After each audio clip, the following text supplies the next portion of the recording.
Staffelkapitän Adamit finished pouring his coffee and turned to look across the mostly empty mess hall.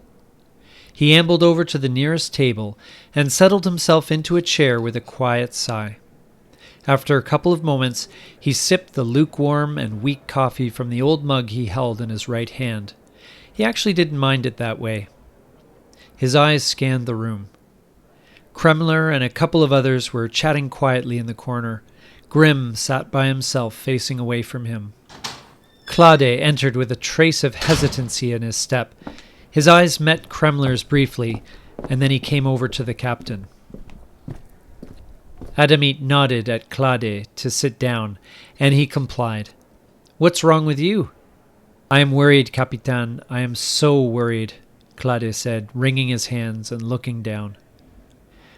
"You are always worried," Adamit scoffed.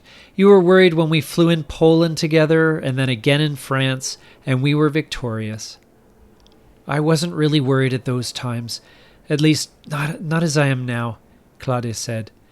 "The enemy bombers are flying more often, and now the Americans have arrived with their B-17s. This doesn't look good for us."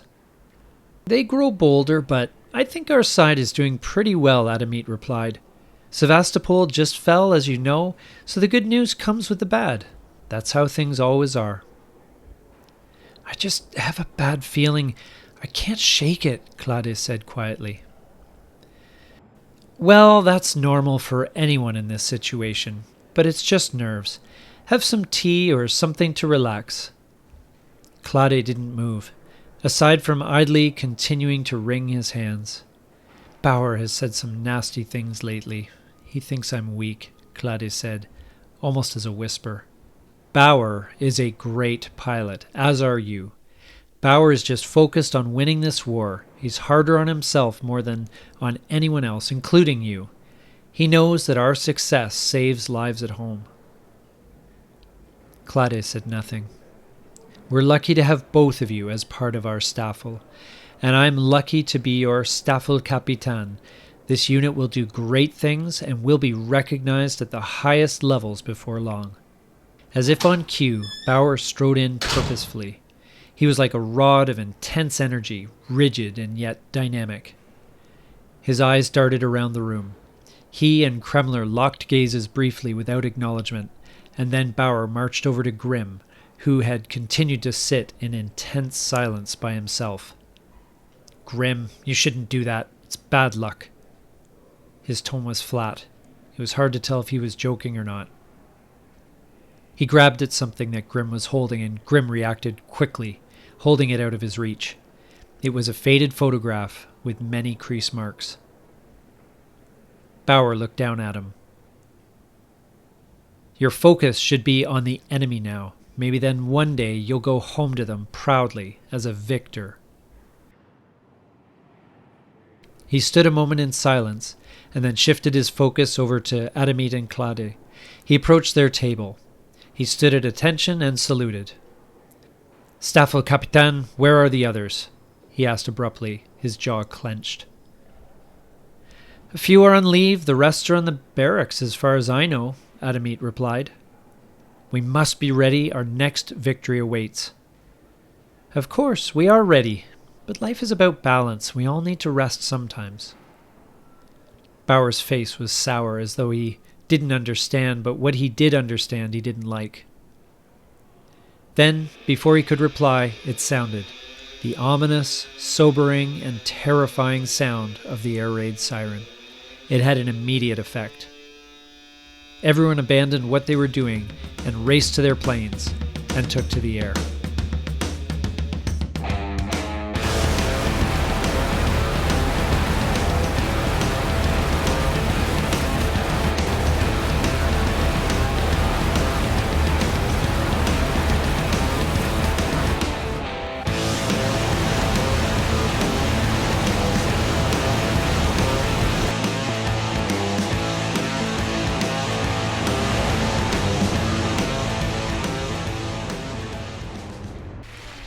"Okay, boys," Said Adamit.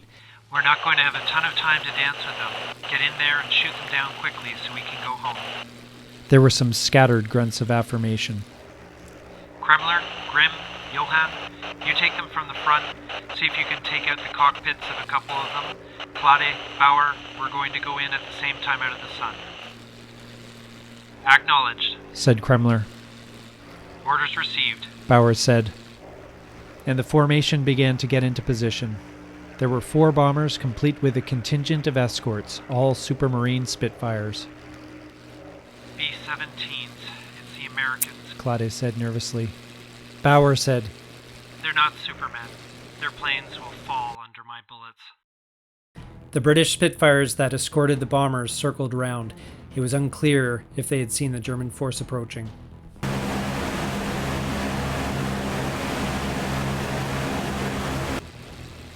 The Staffel began to move into position. Claude said, Captain, I think they're watching us. Adamit replied, Hold your course and stick to the plan. This is Kremler. We're moving into position.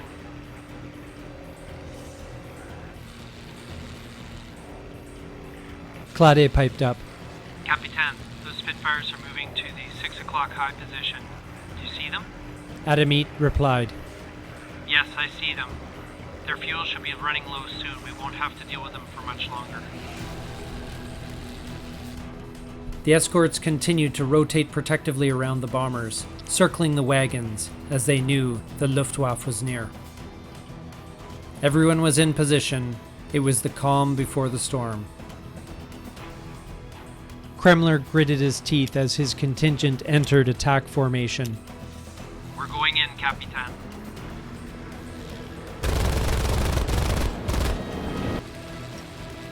Alright, time to move. Attack now.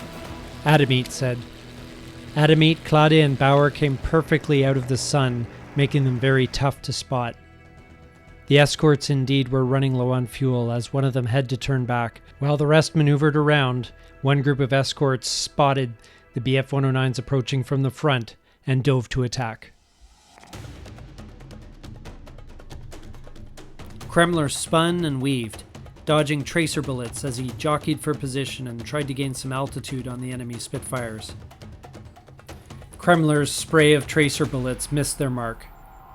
The Spitfire pilots showed their skill as the dogfight spiraled lower and lower. The planes circled around and around, trying to get the upper hand in a deadly dance of death. Kremler saw an opportunity and pulled the trigger. Tracer bullets roared from his guns and hammered an enemy escort, which exploded and dropped in flames to the ground. We've been swarmed, Capitan, said Kremler. I got one, but we've got our hands full here. We're not going to be able to follow through. Acknowledged, Adamit said, though he thought at the same time, damn it, that's half our force. Claude, stick with me, Adamit ordered. We're going to take that bomber on the end. Bauer said, I'm going to take that bomber on the other side, the one that's falling behind. We'll peel off and regroup behind them, said Adamit. Acknowledged, said Claude. Bauer said nothing. They continued their dive out of the sun, and Adamit was the first to reach the bomber group. He opened up with gunfire as he sped past. I got him, Adamit shouted. His initial excitement seemed premature, as the damage was superficial.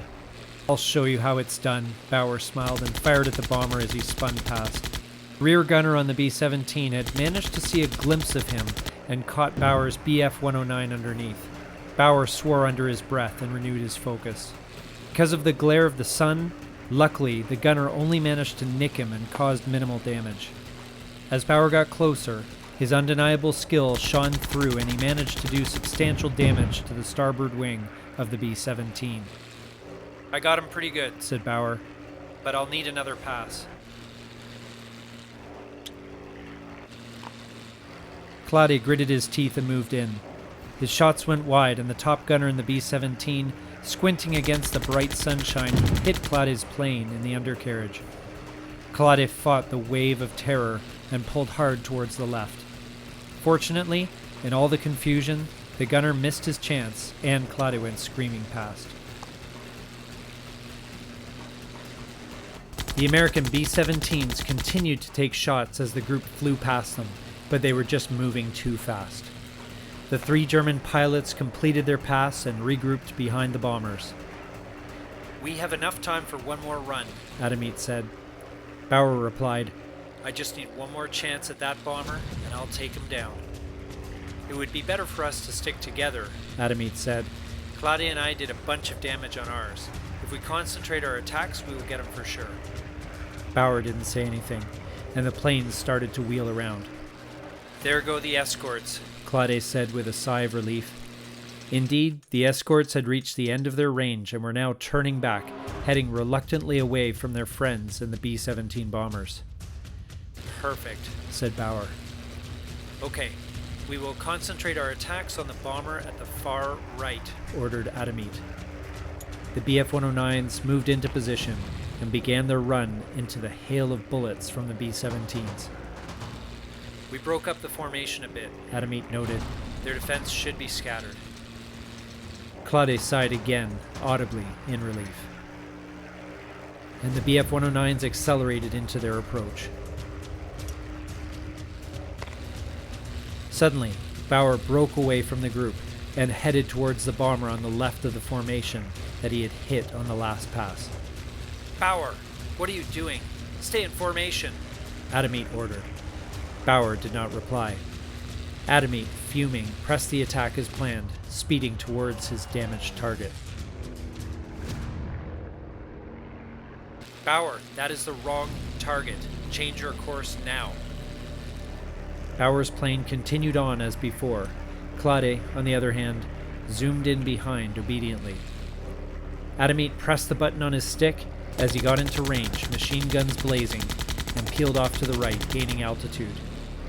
"I hit his engine. Damage appears to be negligible," he reported, disappointed. Bauer got a bit of altitude on his prey and sat there with guns firing. The B-17 hit back, and Bauer's Bf-109 was struck in the fuselage. "I've been hit," Bauer said flatly. "I don't think it's bad." Claude was quietly terrified as he followed his leader in attacking the bomber as directed. He swooped in behind and began sending a steady stream of bullets. "I got him!" Claude exclaimed excitedly. "In the fuselage." "Nice work," Adamit replied, though the damage was clearly not enough to bring the big bird down. Bauer was still pressing the attack, his focus purely on the target ahead of him. His bullets did not find what they were looking for, but the B-17 gunner did, just as he began to veer away. The damage was near his fuel tank. Adamit and Claude climbed away and to the right. The B-17 came close to Claude, but their formation worked as planned, confusing the gunner enough to make their escape. Bauer, frustrated, steered away from the formation of bombers. "Bauer, come in," Adamit said. He had seen the long trail of black smoke coming from the back of Bauer's plane. "I'm here, Captain," Bauer finally spoke. "I think I'm okay. I can make it home." "You may not be able to," said Adamit. "Land in a field if you can. It will be safer." "I'll be fine, Captain," replied Bauer. "You worry too much." "That's my job," Adamit replied. "No," said Bauer. "Your job is to lead us to victory." With that, a sudden explosion erupted through Bauer's plane, and it began a long, sickly descent through the sky. "Bauer!" Adamit cried. "Claude, do you see a chute? Did he bail out?" Claude looked hard. "I don't think so, Captain. I don't see anything. I don't think he made it."